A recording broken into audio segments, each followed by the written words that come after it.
Hey, Drew. Hey, Mike, how you doing? Good. How are you doing? Good. It's we're recording this on October 15th. It's tax day. Well, yeah, It's for actually those of tax us. tax extension day, Yeah, tax extension day, exactly. which has been me. I don't know about you for like my entire life, but yeah. Uh, so it's a crazy day. It's a good day to give a huge chunk of money to the Yeah. Fed. Watch your bank account go down. My dad used to I have these memories of him. But one was him doing his taxes, and he would just like turn to me. He'd be like, "I'm not giving the feds one red cent to give them." So I now feel I'm like I'm trying to pass that on to my kids. totally, right? And I feel like I'm starting to say some of the things that like my dad would say when he was probably my age, and I'm sort of like recognizing that that's happening and hearing my kids say like your jokes have gotten totally not funny at this Yep, point and stuff, yep, Yeah. um, yep. I'm there. Find myself the mannerisms, a lot of Right. the things I say. Like, where did that come from? It's like Totally. encoded in my DNA. And we are 44 days away from Black Friday, Drew. Nice. Nice way to bring it back to the topic here. Yeah, 44 days.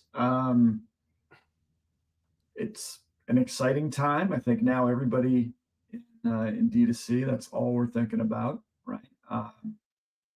Hasn't I haven't seen it much out in the market yet. I don't know. Some people in the software world talking about how to prep for it, but I haven't seen like a lot of Black Friday commercials starting yet. I don't know about you. Yeah, not the ads yet, but we see with all of our brands that, the planning is happening, which is good. And we all tell ourselves that we're going to have this fully buttoned up in July. We tell ourselves that every year. And then inevitably it's still October and we're putting the touches on those plans, but that's good. That's okay. That's why we're here. Yeah, that's why we're here. It's a fun time of year. Yeah. Um, so we're live for this webinar. Um, I can't tell if anybody's watching from the U. This is a new platform we're trying out, AirMe. Can you see it, if there are any attendees here? I can't see, but given the millions and millions of signups that we had, I imagine that there's a bunch of folks here. Uh, But if you're okay, Brett. here, Brett just confirmed we do have attendees. There we go. amazing. Drop a note in the chat if you got questions along the way. Say hi. One guy just said we are watching, so we Thanks, know there's Michael. one guy. Yeah, Awesome. Well, let's kick it off, Drew. we're watching the chat. Feel free. We want to make this a conversation. Um, Subject today is, I mean, it's like Black Friday, Cyber Monday prep. Mike and I have been running brands for probably a cumulative 50 years, 25 each maybe. And Yep. we've gone through our own, I don't know, well, that would be 25 Black Fridays each. I'm thinking like at least three or four different brands each. So got some knowledge on the brand side. And now we are the co-CEOs and founders of Postpilot. So we've got some direct mail angles there we want to lean into. And we're going to talk about measuring Amazon growth in particular, which is something we all want to do. I think most of the brands we work with sell on Amazon. So let's get right into it. It's a little bit about who we are. Mike and I have been working together for probably 15 or so years. We started Postpilot, but before that, we ran brands. We each started our own brands around 2000, direct to consumer brands, dropship brands, Web 1.0 brands. Went into private equity where we started these turnarounds, or we started working on turnarounds. Basically, pick up a brand doing 100 million, losing 10, try to get it profitable quickly and sell it. And a lot of that was Black Friday. Black Friday is a really interesting time for a number of reasons. First, I think on a macro level, it's a great time because conversion rates go up, or the audience is more receptive. This is probably it's a byproduct of our own success in e-commerce, but we've trained people to buy for that week after Thanksgiving, for better, for worse. So people are ready, the audience is there. They are more likely to respond to offers and convert off offers than they are at any other time. On the flip side, it's a challenging time because every brand is trying to get their message in front of the customers at that time. And you end up with this phenomenon where, I was reading like the average email subscriber gets like 300 emails a day for that week after Black Friday. Meta ads, the cost per click, the cost per impression goes through the roof that week as bigger and bigger competitors enter the ad market.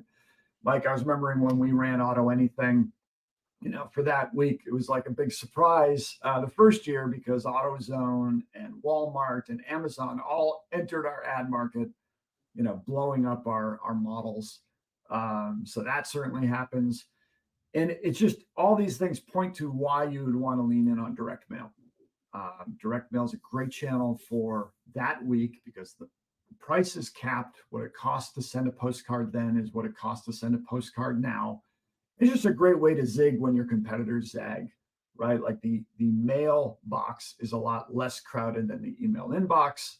Great way to differentiate, get your product offering in front of customer in a way that is going to convert and do really well. So that's what we want to talk about today.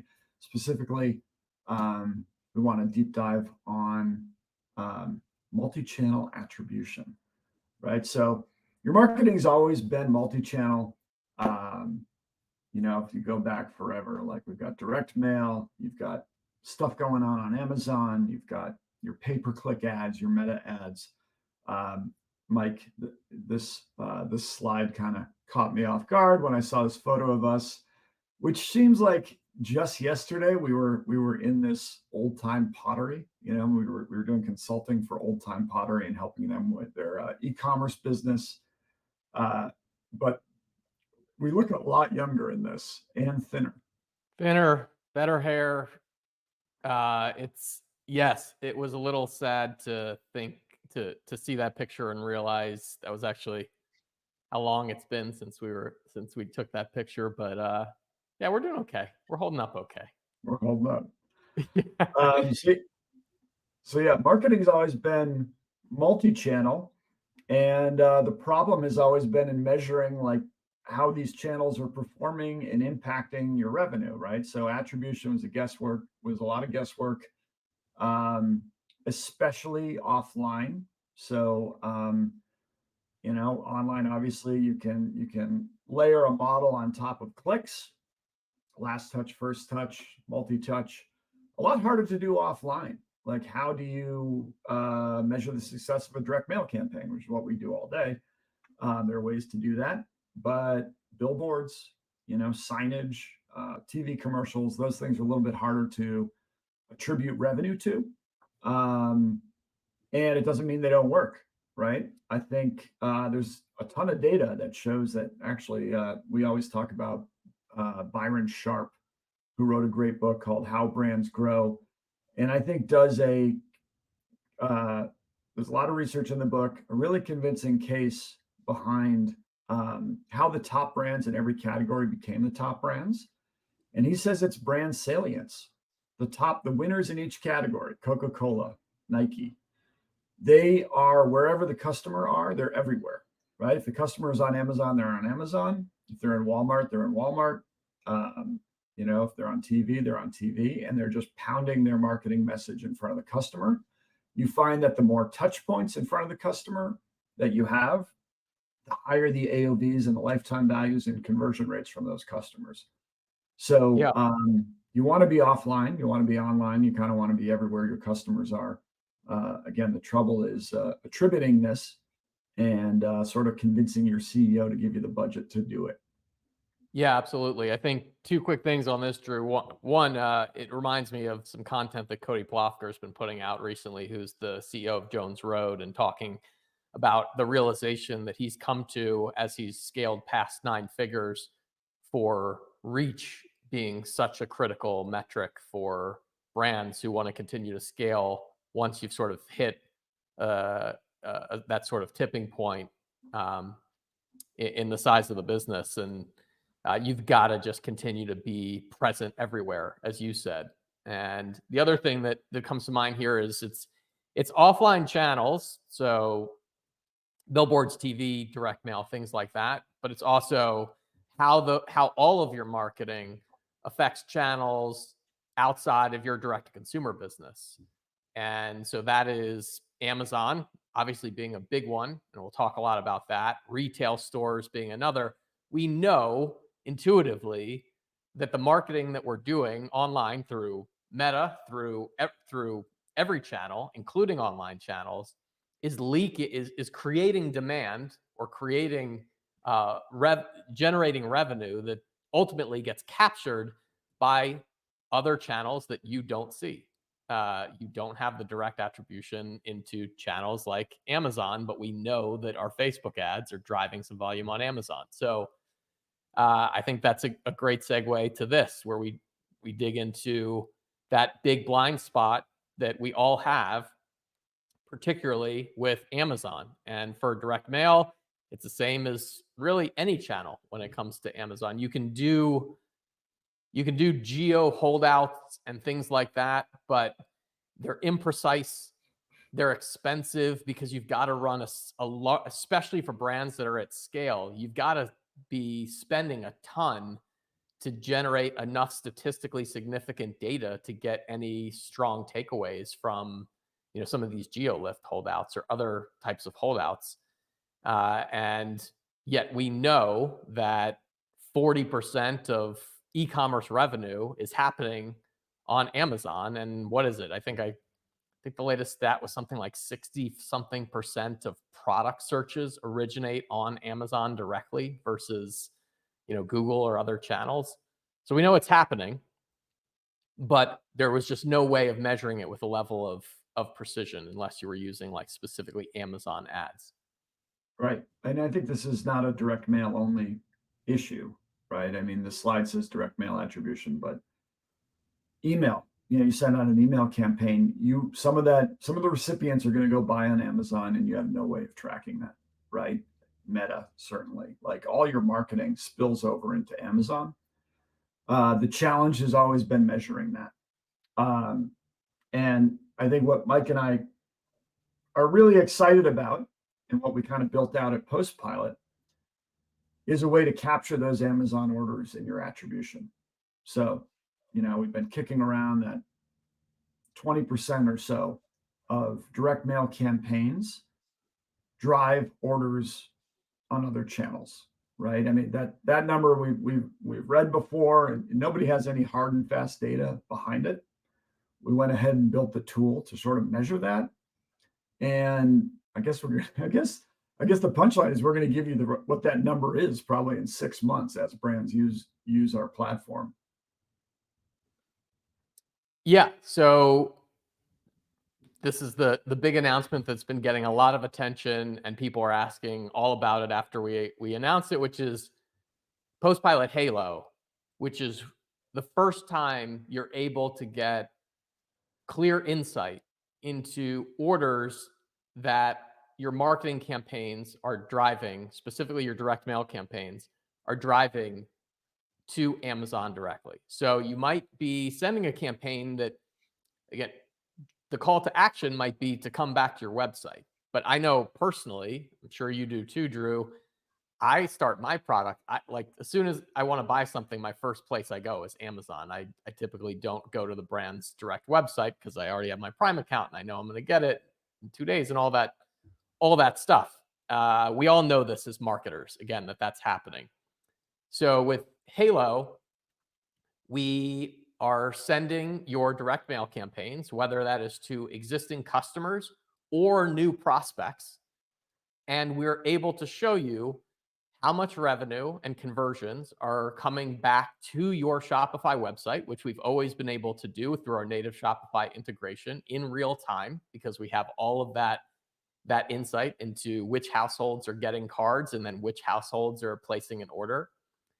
But now we also extend that onto Amazon so that we can say, of those 10,000 people that received a card as part of that campaign, 20 or 100 of them ordered on Amazon. That represents this much revenue. And we show you both of those in your dashboard. So you have that complete picture of the value of that campaign. And sometimes that might make the difference between a successful campaign and not, especially on new customer acquisition campaigns, prospecting campaigns, because we all know prospecting is not an easy nut to crack. You're not expecting massively high ROAS on prospecting campaigns. You're trying to just ensure that you're profitable and can scale. So by giving you that complete picture of saying we acquired X number of customers that represent this much revenue on Shopify, but hey, a bunch of those people went straight to Amazon and placed their order on Amazon, that represents this additional amount of revenue, the halo effect of that campaign. That might show you that that campaign was actually significantly more profitable than you thought. And you should scale that because that's going to drive significant incremental growth for your business. It's definitely an edge that you will get that your competitors won't, just to have this knowledge. If you could figure out that an acquisition campaign is ROI positive because it's driving traffic to Amazon, where your competitors might run a very similar campaign and it's break even at best if they're only measuring their Shopify impact, you now have a leg up, right? You can grow while they can't. So I think this feature is one. I haven't been as excited about this since we kind of started the company. It's huge. No one does Amazon attribution. No one, not even outside of direct mail. You don't see this in email service providers. You certainly don't see it in Meta. So I think for the first time, we're able to measure that impact. It's really relevant to you listening to this if you sell on Amazon. So obviously, not as relevant if you are only on Shopify, but 90% of brands probably sell on Amazon also, especially if Amazon's your core business, right? Like we've got a number of brands who are top 10, top 30 sellers on Amazon in their category, who have like a really small Shopify footprint. And they're leaning into this as the one acquisition channel that they now can tie some data around and see the true impact.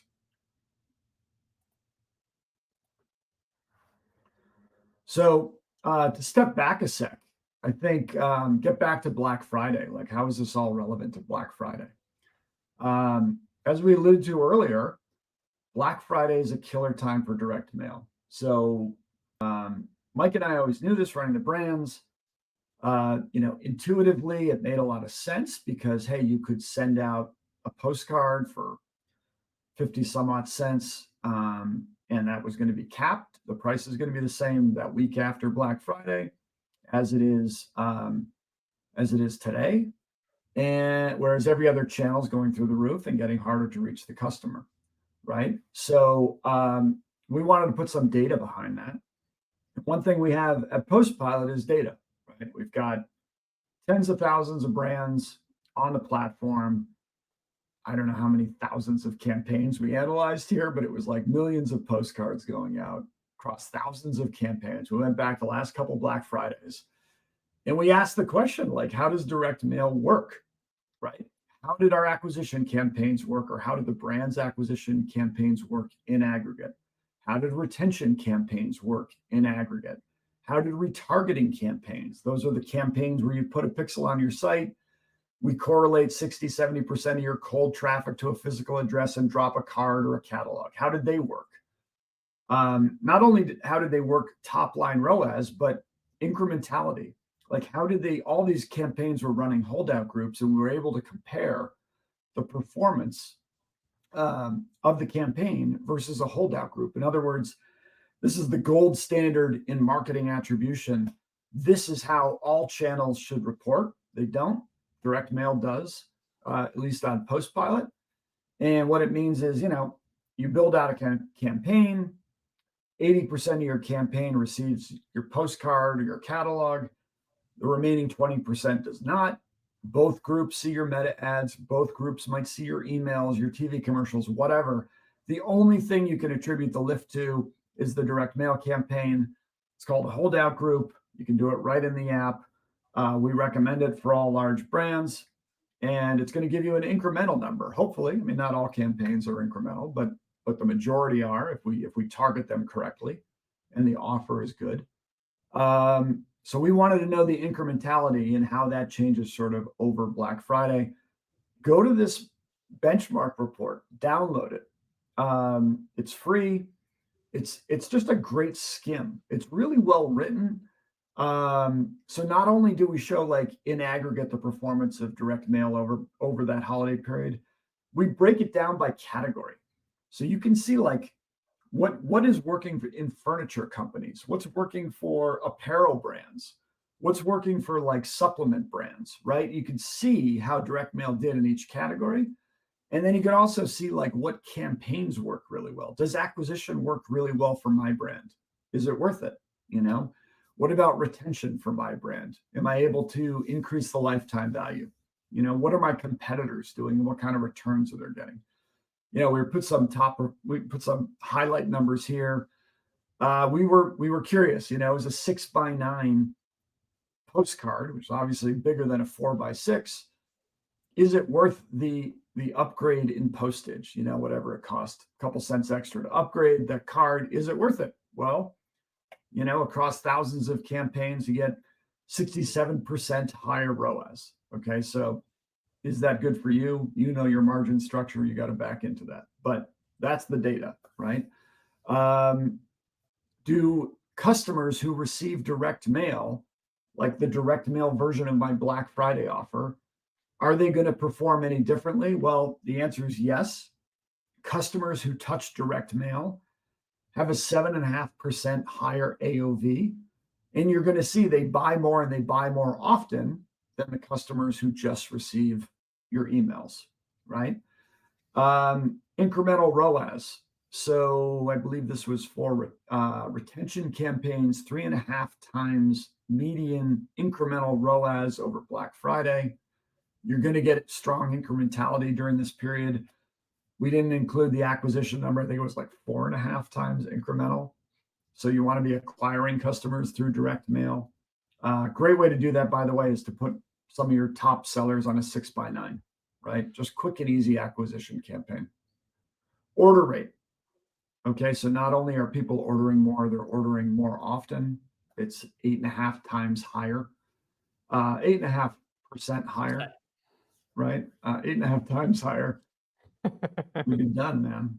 8.5%. I'll still take it. Yep. And then there was a lot of demographic stuff in there. You know, the top performing segment was millennial women who converted a lot more. But hey, it's all in the report. It's a quick and easy read. I encourage you to download that now and see what works over Black Friday. And then just, you know, reach out to us. Our team will set everything up for you in accordance with the best standards. We'll get into that later, how we do that. Yeah, and those numbers are without Amazon included. So those numbers would be higher when you are now able to start layering on that additional revenue that you're getting from Amazon, particularly over Black Friday. Because again, we know such a large percentage of that volume is occurring on Amazon. And you made one comment at the end there, Drew, that I just want to emphasize, which is this is like the secret sauce, right? Like this is the fact that we know what works across aggregate data from thousands and thousands of brands and hundreds of millions of cards. We know the strategies, the best practices, what to target, what not to target, how to get you to scale profitably. You know, you can go to Kinko's and print out a bunch of postcards. That doesn't make them work. The key is knowing what works and having all the data. And this is the data that powers all of our best practices, all of our AI recommendations and AI targeting capabilities is built into this underlying data that drives exceptional performance and higher performance than you could get essentially any other way. That's right. And so to just think, we mentioned these different approaches, and I think it's obvious to us, Mike, because we've used direct mail so much ourselves. But most, I would say, your typical Shopify CMO is less familiar with the platform because they are unfortunately younger than we are.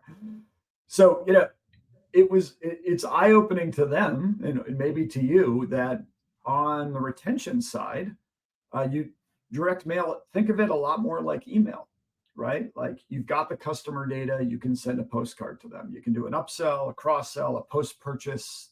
You bought this, you might also buy that. You can do abandoned carts. Everything you can do in email, you can do in direct mail, and you can automate it. You already have the customer data. But then you start going up funnel into retargeting and prospecting. And there, direct mail acts a lot more like Meta. You don't need an opt-in to send somebody a piece of direct mail in the United States. You got to honor the opt-out, but you don't need the opt-in, which means you can do retargeting. So you put a pixel on your site, we correlate your visitors who don't convert to a physical address. You can drop a card. It works where often retargeting from Meta will not work. You can retarget email addresses. In other words, everybody here has a massive list of emails on their in their Klaviyo, in their OmniSend, who have never purchased before. And that's probably the majority of your subscriber base. You've hit them with every offer you have. They still haven't purchased. We can correlate those emails to a physical address, drop a piece of print collateral, a postcard, a catalog, and they will convert where email has not been able to make them convert. That's retargeting. Prospecting is, think Meta for mail. And this is where we look at your customer data. You can do a lookalike like you do in Meta. Show me an audience with high propensity to buy, and I'm going to do prospecting to it.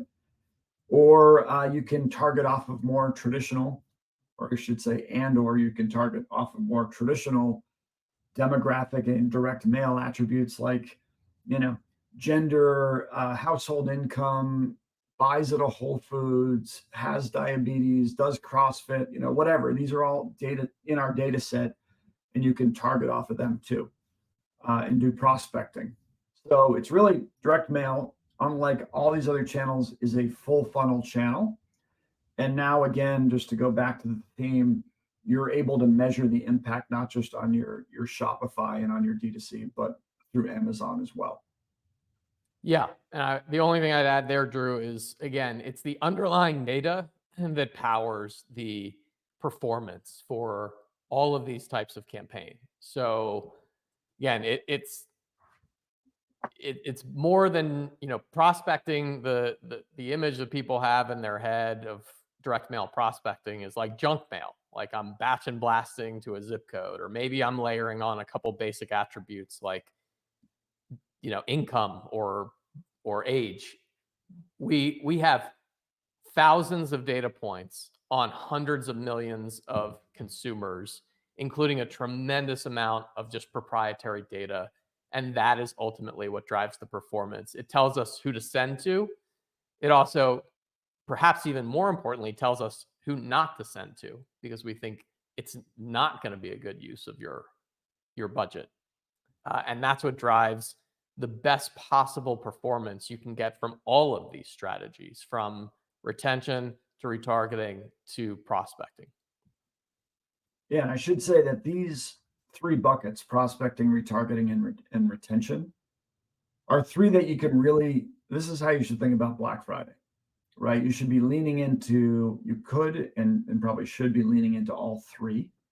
It's a great time, for example, to prospect new buyers because we mentioned that they are more receptive to direct mail over the holidays.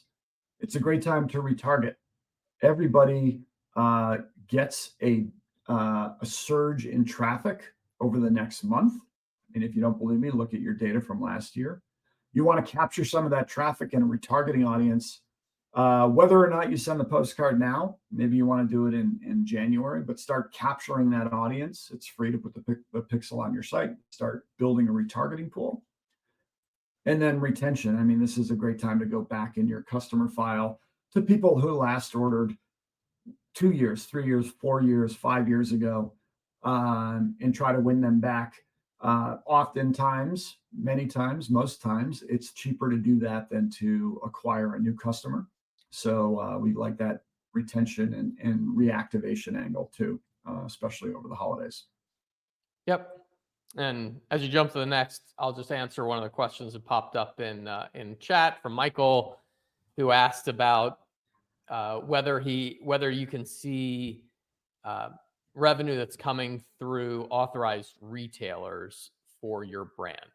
That you can't. It has to be your Amazon account.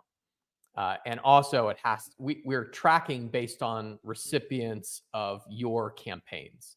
So that's what we're tracking against. So if you are sending a direct mail campaign, whether it's to existing customers or prospects, we are then looking at that to understand uh, how many of those recipients ultimately went on to buy, and we look at your Amazon data to do that attribution. We're not able to tie into other parties' Amazon accounts. Yeah. By the way, if you have any other questions, please put them in the chat. We'll knock them out.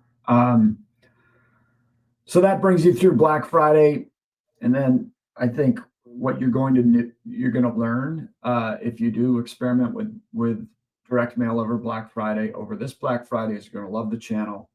It's going to give you that reassurance that you've diversified off of one or two marketing channels. You're not going to get burned when you get locked out of your Meta account, for example.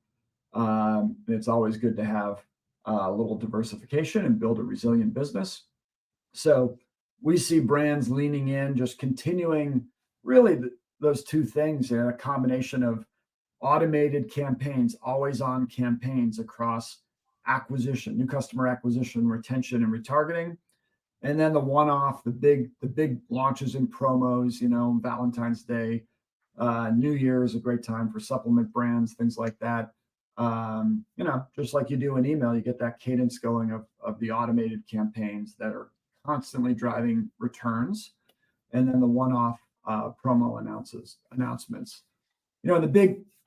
one of the big values that brands see is that, especially for the one-off campaigns, is if you go into your Klaviyo or your OmniSend, your email service provider, and you send one of these out, you're going to send your Mother's Day offer out or your Black Friday offer out.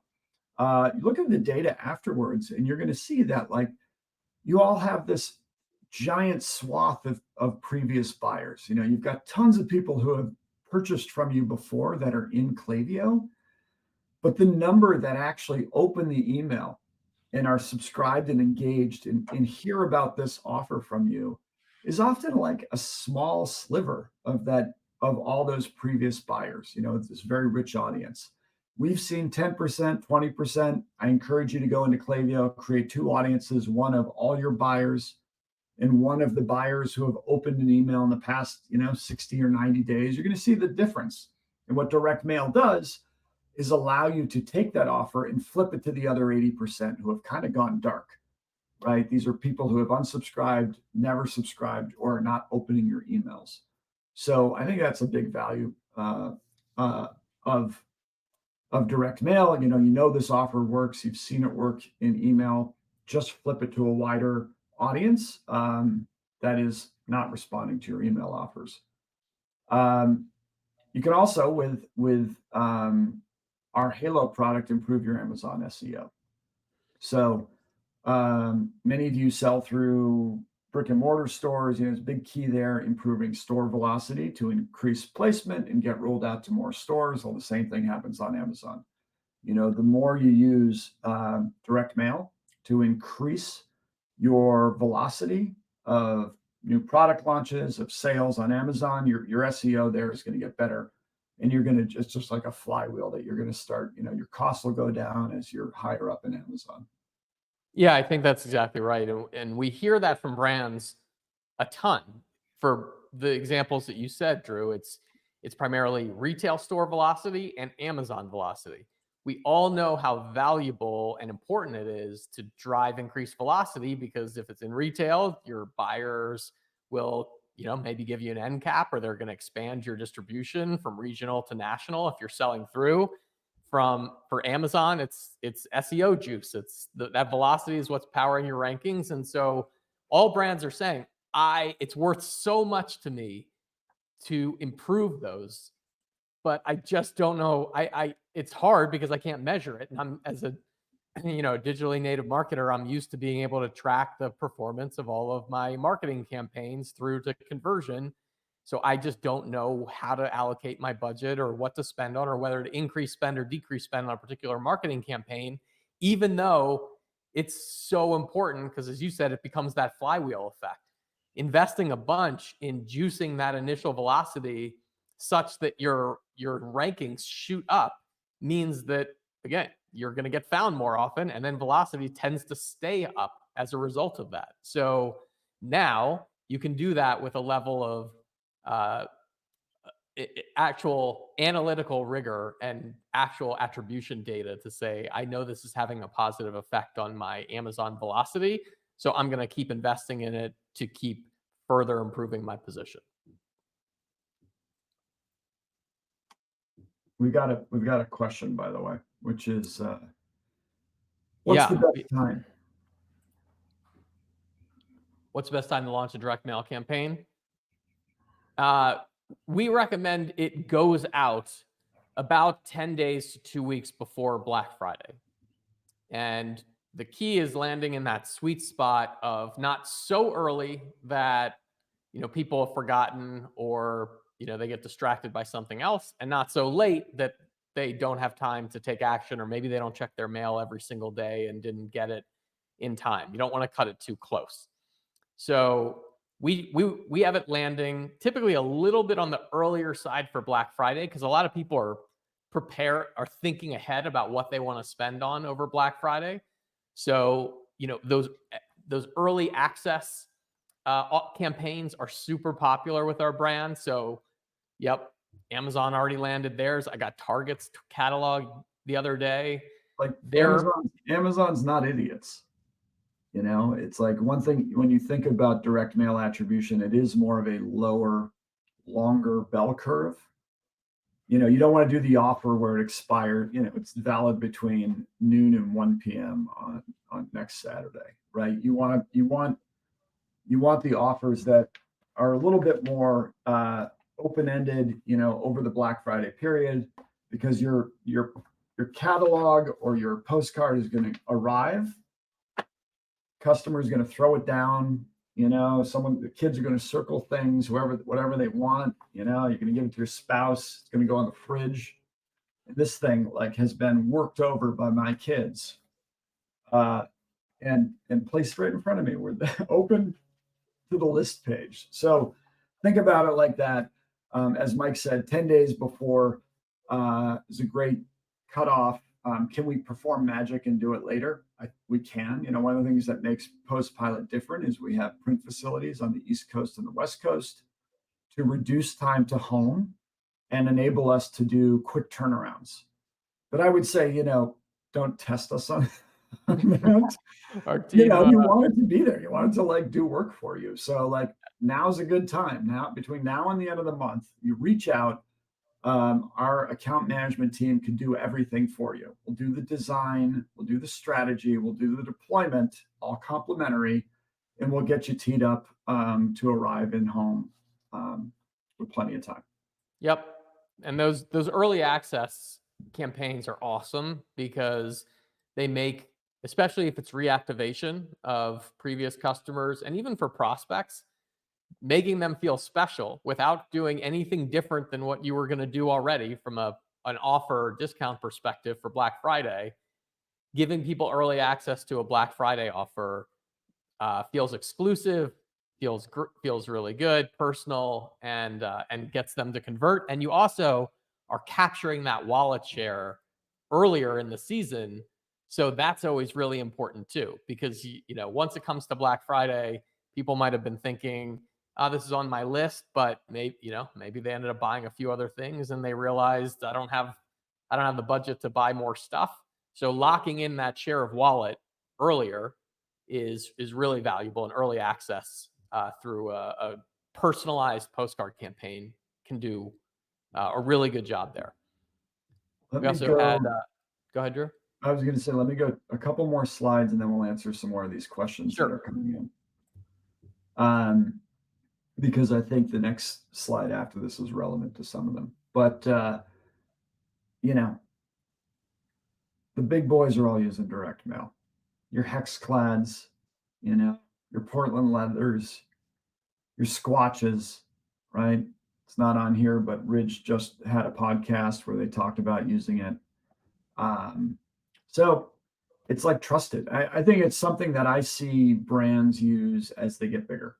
You know, would I recommend direct mail to a brand doing 100K all in across all channels? No. You know, I'd probably start with make sure you get product market fit. You know, figure out what kind of ad creative works, what kind of offers work, iterate quickly using meta and email. But once you dial that in, direct mail is where you scale, right? And diversify your marketing. So we got a lot of case studies on the website. Check those out. Got some inspirational creative designs there too. And as a next step, I would encourage you to go to postpilot.com/GFO. That stands for our Go Fast offer, or Godfather offer, the offer you can't refuse. Yep. And we have tried to bundle together everything, like everything I think I'd want to run campaigns over Black Friday. We put together the various campaigns that should work for you, done for you. We give you a bonus if you sign up in October. In other words, like a bonus on sends for Q1. We give you 4 months for the price of 3 on our subscription. And there are a lot of goodies in there. So if I were thinking about how to get started, go to postpilot.com/GFO, check out the offer, sign up this week, and get the ball rolling, you know, and our team can turn things around really quickly. So with that, let's now answer a couple more of these questions. Luis asks, can I retarget Amazon customers and actually get the customer data from Amazon? Big surprise. No, you can't. Yeah. Amazon is still Amazon, and although they'll share some macro things, they will not share customer data. I wish everybody asks about that. That is, that is a hard no in terms of actually getting the data from the personal customer information from Amazon. No, the key is understanding the value of those campaigns that you sent and impact on your Amazon revenue, but not personal information, because that is not yours like it is when they buy from Shopify. Also a question of, do I need an Amazon ads account to use Halo? No, you need an Amazon Seller Central account. How can I justify adding direct mail to my already packed BFCM budget, Mike? You know, if I said for every $1 that you give me, I'm going to give you 3 or 4 back, would you add more budget in order to do that? I would start with the benchmark report. Like, download the benchmark report. You take that to the CFO and say, like, here's our category. Here's what direct mail has done across a few thousand brands. Can we find the budget? Right. If nothing else, you know, look across your mix and see where you can take a portion of budget and just say, you know, it's in our interest as a business to find additional growth levers and growth channels for our business. And, you know, if you're spending $1 million that month on Meta, presumably you could take a very small portion of that and at least use that to get some insight into the channel and start understanding how well it performs so that you can continue to scale that up into Q1. The other thing is, most of these channels have diminishing returns at as you continue to scale, right? So, okay, my blended Meta ROAS is at a 2.5, but the bigger question is, what was that last incremental dollars performance? Because if you're spending $1 million a month on Meta, maybe the first 500,000 was getting a 3x ROAS, and the next 200,000 was getting a 2x ROAS. But like those those last marginal or incremental dollars that you've been deploying have you might have expanded that audience or saturated that audience so much that those incremental dollars are actually not profitable for you anymore. So it's important to understand that as well, and be diverting those into new channels that can drive not just additional revenue and incremental revenue and growth, but also work to diversify your mix and find new channels that you can actually start to get additional scale from. I think I was just at KBOS in Boston, Klaviyo's conference, talking with a bunch of agency owners. Now, these are mostly email and meta agencies that deal with a lot of big brands. And they said they're talking to their clients about devoting 10% of their ad spend to direct mail. And I would say that's, the bigger brands will do that, but start at 1%, start at 1% of revenue, like as a good rule of thumb, and get comfortable with the channel. Start believing in it, start realizing that it's driving incremental revenue, and then add on from there. Got Michael's asking another question: how do you validate incrementality versus in the post pilot dashboard? Yeah, we've got in-app holdout functionality so that you can get again, Drew, I think you spoke to this a bit earlier. You are dividing your audience into treatment and holdout groups. A randomized holdout, meaning some portion of that audience gets cards. The other portion of that audience is exactly the same in every single way. They see the same emails. They see the same meta ads. They they have the same transactional history. The only difference is that group didn't get a card. And we show you, again, in a live dashboard, the lift of those people that got a card versus those people that did not get a card, and show you essentially the gold standard of attribution, which is incrementality using randomized holdouts. Drew referenced the podcast, the Marketing Operators podcast that I think we just went live a couple of weeks ago, and talked a lot about this, because those guys are super dialed when it comes to attribution and specifically incremental measurement, talking about the gold standard of how to measure incrementality, and that is it. There is no better way to do that. And then you can audit the results yourself. I mean, we've had brands do that, go line by line and look at recipients and confirm, okay, was this person in this audience? Was this person in that audience? Did he or she order through Shopify or not? And confirm it. But yeah, it's all aggregated in the dashboard. Our friend of Post Pilot, Rick Binger, asks if Halo only works. So if you want to do a catalog and are looking for catalog design, Rick Binger runs an agency called Binger. Does Halo work only with Shopify?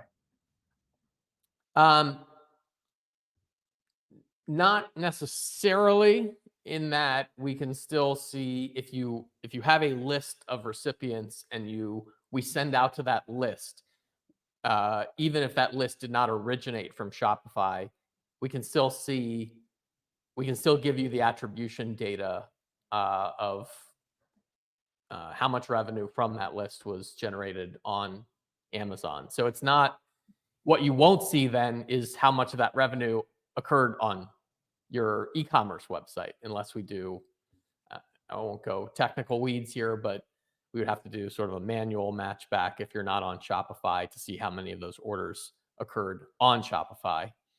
But if you're only looking to understand what portion of a particular campaign saw orders occurring on Amazon, that would be possible. Alina asked, double checking, can we target with direct mail all Amazon fulfilled by merchant customers? So that is something that you need to have an understanding of the Amazon terms of service.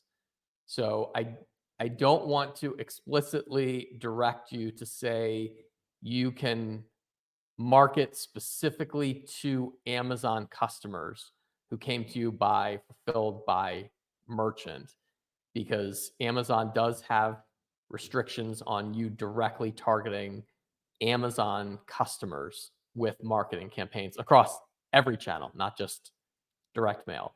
So it doesn't mean that some brands don't do it, but you should understand the Amazon terms of service when it comes to sending any marketing campaigns for any channel to Amazon customers with Amazon customer data. Luis asked, one of the brands we work with collects emails from Amazon customers via QR code on the packages. Emails are performing great, but we could use direct mail to re-engage. Yes, we can do email append. So with our mail match tech, we can match those email addresses to a postal address and retarget them with direct mail. And if you are acquiring those email addresses through a legitimate means, like a product registration, or other method that's compliant with Amazon policies, then absolutely we can target those email subscribers with a direct mail offer. And it's actually a great example because historically we would have only seen if those customers come back and buy through Shopify. But knowing that those customers originally purchased on Amazon, they're probably significantly more likely to go back to Amazon to make that follow-up purchase. And previously, and anywhere else, you'd have no visibility into if that is happening. Now we can give you that level of insight to say, okay, these customers that we know are Amazon, like to buy on Amazon, are still buying on Amazon as a result of our marketing campaigns. Again, I asterisk that by saying make sure that anything that you are doing is compliant with Amazon terms of service. But if you are acquiring those email addresses through a compliant means, again, product registration, warranty, whatever it might be, then it's game on. Mike, if you have any other questions, put them in chat. My email's drew@postpilot.com. Mike says michael@postpilot.com. We're going to send out the recording afterwards. We want to leave you with this, which, if you're watching, is a photo of Michael Epstein riding a horse on his iPhone. And I remember this vacation well. You were going on vacation and everybody was encouraging you to unplug Mike. And you didn't. You continued processing direct mail campaigns from horseback. And I just want to applaud that and just say, good job. It's like, Yeah. you not only get Postpilot when you sign up, you get Michael Epstein, who will work on your account from horseback, from the remote regions of, I don't know where this was, Chile, something like that. But yeah, any other questions, put them in chat. Otherwise, hey, check out our GFO, and we'd love to work with you this holiday. I think it'd be great for your business. Check out Postpilot, check out the GFO, and try our new Halo offering to see how you impact Amazon. That's all I got. Thanks. All right. Thanks, everybody.